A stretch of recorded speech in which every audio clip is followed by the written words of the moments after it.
Good morning. Welcome to Thinking is Contagious. I'm going to start with racism in America. What is the true systemic racism in America?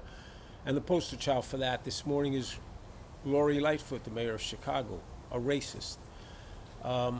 She came out and said that the media in Chicago is far too white and far too male, in her opinion.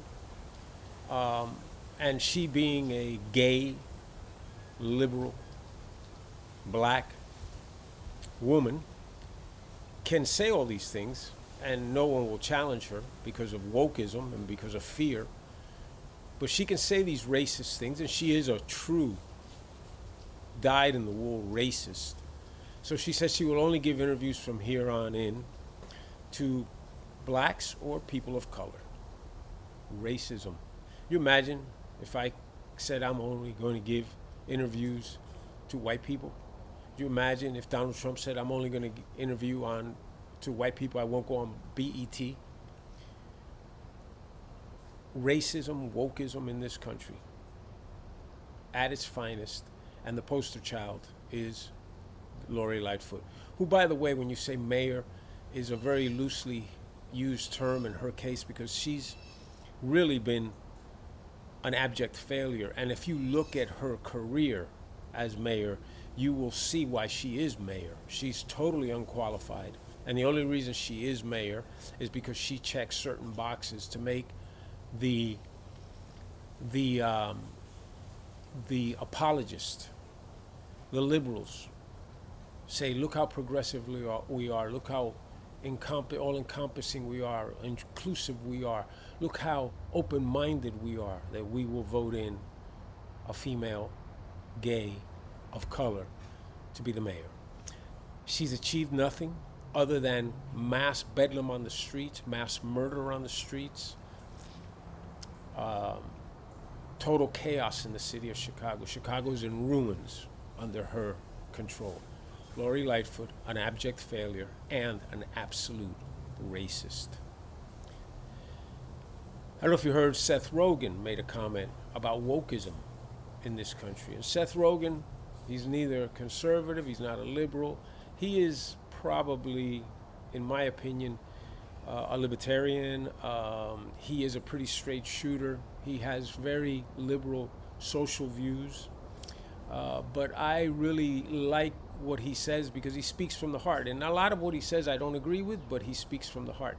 And he basically said, well, we've been saying on this program since its inception, he said that wokeism is leading this country to the point where white, straight males will not be able to speak. And I've always said that's who the true minority in this country is. That is who is guilty until they can prove themselves innocent in this country, is the white male, conservative, straight, conservative male. I think that that's something that is becoming very evident. I think even some of the Democrats and some of the more centrist-leaning lefties are beginning to see that this is a true problem in this country. I think you also look at it, look at this case in Elizabeth City in North Carolina of this guy Brown, I don't know his first name, that was shot trying to flee the police.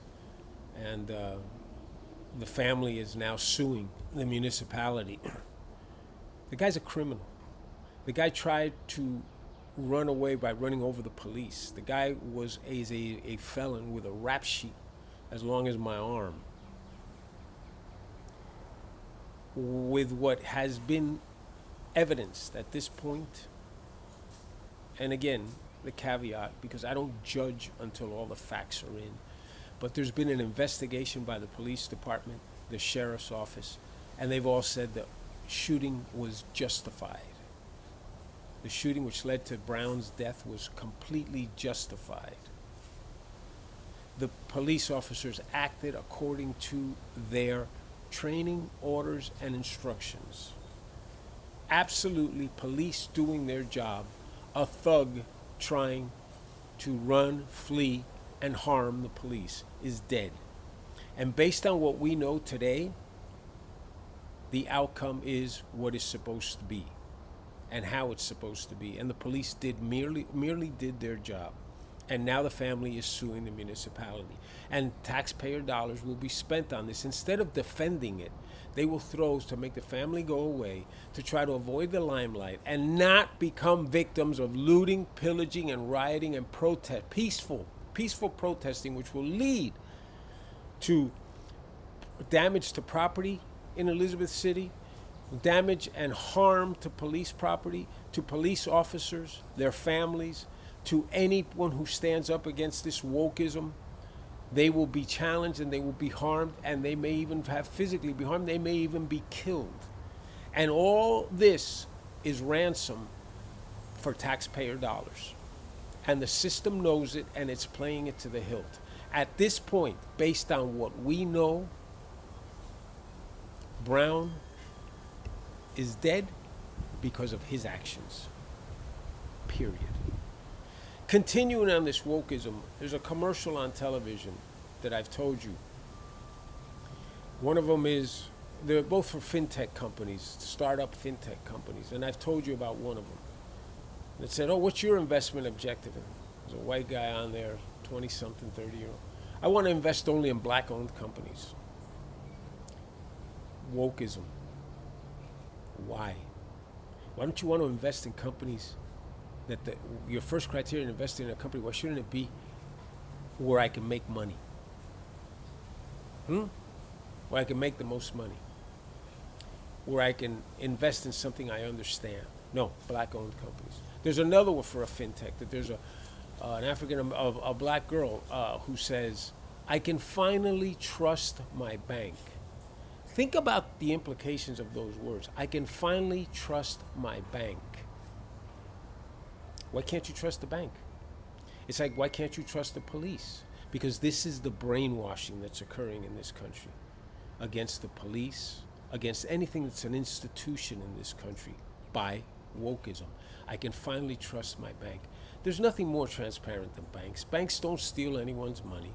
Banks are fully accountable. Something gets charged on your credit card, and guess what? You're not paying for it. If it's not yours, you're not paying for it. In many cases, even if it is yours, they're defrauding the credit card companies, and you're still not paying for it. People are walking away from credit card debt. Banks cannot be trusted. Since when? Maybe you allow yourself through your ignorance to be taken advantage of by banking systems. That's a different story. Maybe you don't know how to negotiate. Maybe you don't know what is available to you. Maybe you are negligent or ignorant to what is you can avail yourself to. That doesn't mean you can't trust your bank. That just means that you're ignorant of the facts. The wokeism continues. We are another day into the Biden administration, and Kamala Harris has still not been to the border. The czar of the border has not been to the border. Fortunately, the border wall construction has been resumed to at least a portion of it. It is a human disaster. Drugs are pouring across the border in record amounts, which will lead to overdose and deaths in this country in record amounts. And we still don't have the czar, Kamala, having visited the border. We still don't have Joe Biden addressing the issue of the border in its correct context as a total screw up by his administration, as a total mismanagement by his administration, and as a total disaster that it is. Speaking about disasters, we move to the economy, and we see the volatility on Wall Street. Wall Street is a barometer of the mindset of the smart money in this country. The people who invest for a living, who know how to make money, yes, that manipulate markets, absolutely. There are downsides to this. But the reason that they're able to do what they do is, again, because the vast majority of the people they're competing against or playing against are ignorant. And they're playing a roulette wheel, and they treating this as a casino. And when you go to a casino, no matter how lucky or good you think you are as a gambler, at the end of the day, the casino wins. Well, guess what? The big institutional investor is the casino. And unless you are well informed, you are the gambler. And the casino, the institutional investor, the smart money in this country is saying, we are being led at this point by a moron and a moronic administration. We have a vice president that is a complete and total incompetent. Not there by qualifications to be vice president, there for qualifications as to being the correct race and the correct gender. That's her number 1 and 2 qualifications. We have a president who is running this country as a puppet. Every time he's on the screen, just envision the strings. You can see them. The more you study, you'll see the strings that are moving his mouth, his hands, his arms, everything. And those are the strings that are being pulled by the people who have told them, Joe, you will do as you are told, otherwise you will be exposed, you and your family. And the only reason that your 48 years of total and abject failure as a politician have now led to you achieving, quote unquote, the presidency of the United States is because we have chosen you as the most palatable way to inflict, and I use the word inflict very purposefully, to inflict our agenda on the American people. An agenda that is bolstered by Russia, China, and our enemies in the Middle East to weaken this country and use the guise of racism, wokeism, inequality as the premise to lace the American infrastructure. And here's where infrastructure is critical, Joe Biden. The American infrastructure of what is corporate America, what is political America, what is legislative America, what is the true America. Lace it with incompetence. Lace it with the criteria for selection of leadership in all these venues, all these platforms, not to be the highest and most qualified individual, but the individuals that fit the checklist of the narrative that is being pushed. Equality, equality, equality. Well, guess what? Equality is earned as far as positions in any labor force, workforce, leadership role, anywhere. It is earned. Equality as a person is something we're born with. We're born into. We're all equal as people. We are not all equal in our capacity to do a job. I would not be who you would choose to operate on your brain. I'm not a brain surgeon. We have filled or are in the process of filling, and corporate America is following along blindly, not blindly, purposefully, in this mandate of this equality mandate. Not because they believe it, not because they live it. Who is a bigger offender of human rights violations than Nike with the manufacturing of their product, Apple with the manufacturing of their product? Basically slave labor, okay? But they're the first ones out there clamoring for equality and justice and the minimum wage and all. Why? We've told you why, but we'll recap it real quick for you. And I'll do this very quickly. Because they need to address their audience. They need to make sure they don't lose their audience. They need to make sure that they keep the audience that buys their product and make sure that they don't offend that audience. And that's all that this is about. It's not anything else. It is strictly that. The redistribution of wealth that is occurring in this country, it's true that it is a redistribution of wealth, but it's not really redistribution. It's a magnification of wealth.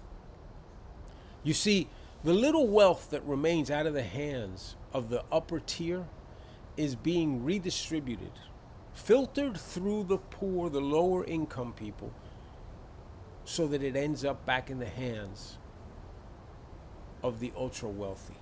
And this will not stop. As a matter of fact, the democratic system, the left system, the socialist system is perfect for that. Look at all the oligarchs and look at all the powerful people in China that are billionaires, hundreds of billionaires that have risen up in China and Russia in communist systems. Why? Because they are the upper tier that is taking and pillaging from those that are getting the stipends and the handouts and getting that money refiltered back through to them through tariffs, through taxes, through rules, through regulation, and through sacrifice of the common people. Less and less rights, less and less privileges, less and less protections, less and less benefits, to make sure that all that money stays in the hands of the people that already have more than they need. The trickle-down economics has always worked. It worked under John F. Kennedy, it worked with Ronald Reagan, and it worked with Donald Trump. Those are the biggest advocates we have seen in the last 50 years, 60 years for trickle-down economics. It has worked every time to extreme levels. What is being proffered now by the Biden administration, tax, retax, tax what's already been taxed, and attack wealth, attack the middle class, which is what this is, the attack on the middle class. Again, what we've gone over, to eliminate the middle class, as much of it as possible, to make the voting bloc as insignificant as possible, so it pales in comparison to the lower socioeconomic voting bloc, which is easy to control with the scraps that fall off the feeding trough of the politicians. And again, the patricians, that upper layer, hey, whatever you guys say, as long as you don't come and screw with us, don't invade our houses, our gated communities, our castles, our enclaves. You know, we got to give a little more, we'll give a little more, but keep those people away from us. No, bread and circuses, man. We just want peace. We got what we need to live forever and ever, and our grandkids and our great-grandkids, we're good. Just make sure everything stays status quo, make sure the system stays in place, make sure it's safe, make sure that we're able to go outside and go to the Disney parks and enjoy ourselves and go on cruises and do whatever we need to do. We'll give a little more. What do you need us to say? That we're for equality? We're for equality. We're for diversity. We're for diversity. Yeah. We're for all that. Make sure we're good. That's what this is about. That's what this is about. Racism, Lori Lightfoot. Look her up. Listen to her. Racism, Gold Belly. Their website. Go look at it. Look at the heading on the top. See what it says. Wokeism. Check out the fintech commercials that I told you about. We can finally trust our bank. We want to invest in only in black-owned businesses. Check it all out. See what's happening. And by the way, if you voted for Biden, this is on you. 100%. Thank you.